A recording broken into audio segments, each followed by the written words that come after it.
안녕하세요. 15살에 시작하는 금융독립 프로젝트를 발표하게 된 남정원입니다.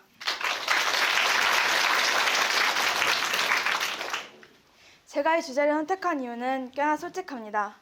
여러분, 대부분 모두 돈을 많이 벌고 싶고 부자가 되고 싶으시죠? 네. 저도 그렇습니다.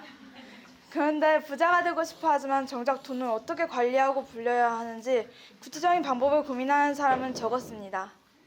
그래서 저는 이번 프로젝트를 통해 남들이 하는 이야기가 아닌 저만의 확실한 자산관리 방법을 세워보고 싶어서 금융자산관리로 주제를 잡게 되었습니다. 제가 제대로 금융을 접하게 된 건 6학년 경제수학 시간부터였습니다. 대출, 담보 같은 기초 개념들을 익혔고 반 친구들과 직접 은행에 가서 통장도 만들며 돈의 흐름을 눈으로 확인했습니다. 이런 활동이 밑거름이 되어 이번 프로젝트에서는 조금 더 깊이 있게 조사를 시작할 수 있었습니다. 본격적인 조사의 시작은 매일 아침 경제신문을 읽는 것이었습니다. 처음에는 코스피, 니케이 같은 낯선 용어들과 복잡한 도표들 때문에 신문을 읽는 것이 마치 막막한 벽처럼 느껴졌습니다. 하지만 매일 한 장씩 기사를 오리고 모르는 단어를 찾아가며 나만의 생각을 적는 신문 크래프트 활동을 멈추지 않았습니다. 이 과정에서 저는 아주 중요한 사실을 깨달았습니다. 금융은 차가운 숫자가 아닌 활발하게 움직이는 사회라는 점입니다. 반도체 전쟁이 어떻게 내 미래의 일자리와 연결되는지, 금리의 변화가 전 세계 사람들, 여기 계시는 모든 분들의 지갑 사정에 어떤 영향을 끼치는지 분석하며 비로소 저는 숲을 본 통찰력을 얻기 시작했습니다. 자산관리는 정보를 얻는 것에서부터 시작됩니다. 저는 신문을 통해 경제 변화가 나의 자산에 미칠 영향을 미리 파악하는 법을 배웠고 이것은 자산관리 로드맵을 그려나가는 가장 든든한 기초가 되었습니다. 통찰력을 얻었다면 다음은 실행이었습니다. 제가 어릴 때부터 자주 읽던 12살의 부자가 된 키라 책에서 배운 자산배분 원칙을 저는 제 삶에 그대로 옮겼습니다. 바로 542 시스템입니다.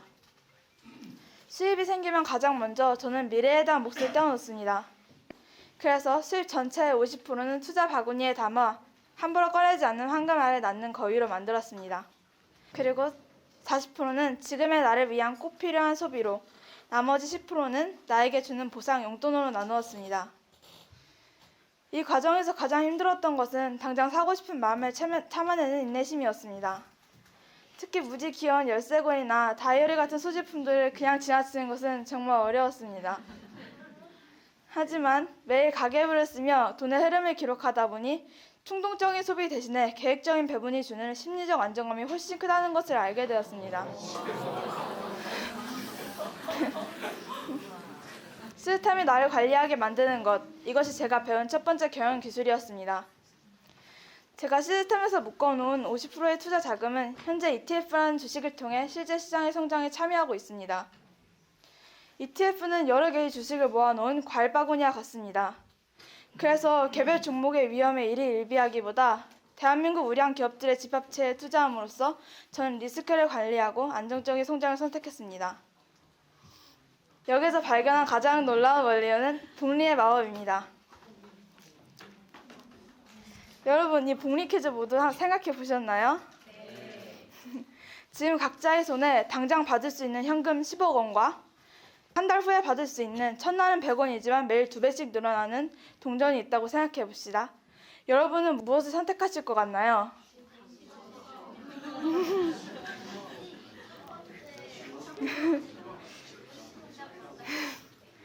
당장 눈앞에 10억 원이 커 보일 수 있지만 매일 2배씩 늘어나는 이 동전은 한 달 뒤엔 무려 500억 원이 넘는 큰 돈이 됩니다.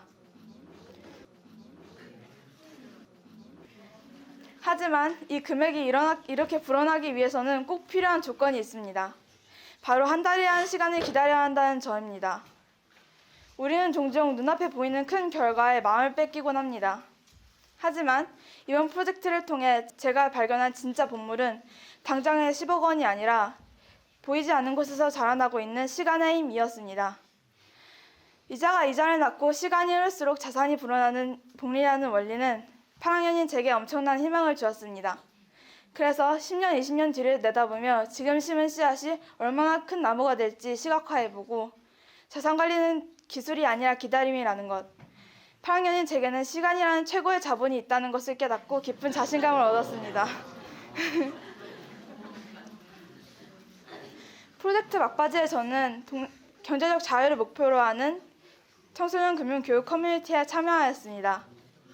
그리고 그곳에서 동료 대표님들과 함께 서로의 경제적 가치관을 나누는 시간을 가졌고 머니 마인드셋 맵을 그리며 제가 진짜 원하는 삶이 무엇인지 질문했습니다. 저는 미래에 집중하는 면과 모험 지향의 성향을 가지고 있다는 것을 알았고 또 누군가는 안정적인 삶을, 또 누군가는 화려한 도전을 꿈꿨습니다. 이 토론을 통해 저는 자산관리에는 정답이 없다는 것을 깨달았습니다. 중요한 것은 남의 수익률을 부러워하는 것이 아니라 내가 진짜 중요하게 여기는 가치가 무엇인지 알고 그 가치를 지키기 위해 나만의 자산관리 원칙을 세우는 것입니다. 결국 자산관리는 공부하는 시간을 넘어 저 자신을 깊이 들여다보고 성찰하고 알아가는 소중한 과정이었습니다. 사실 저는 아직 제 미래가 완벽하게 확실하지는 않습니다. 하지만 프로젝트를 통해 돈의 길, 그리고 내 삶이 나아가야 할 명확한 방향성이라는 가장 중요한 핵심을 세웠습니다. 이 과정을 지나며 저에게 생긴 뚜렷한 번호는 이것입니다. 올바른 철학을 세우고 나만의 배분 시스템을 만들고 시장의 흐름을 읽는 연습을 하며 제 미래가 나아갈 수 있는 길로 바뀌었다는 점입니다. 비록 저는 아직 중학생이지만 제 손에는 이미 제 삶을 주도적으로 이끌어나갈 단단한 나침반이 쥐어져 있습니다. 여기 계신 청중 여러분도 여러분만의 인생 거위를 키우며 진정한 자유를 향해 걸어보시길 권합니다. 그리고 이 소중한 과정을 믿고 이끌어주신 이규현 선생님, 백미경 선생님께 깊이 감사드립니다. 이상으로 세상의 흐름 위에 당당히 서고자 하는 남정원의 발표를 마치겠습니다. 경청해주셔서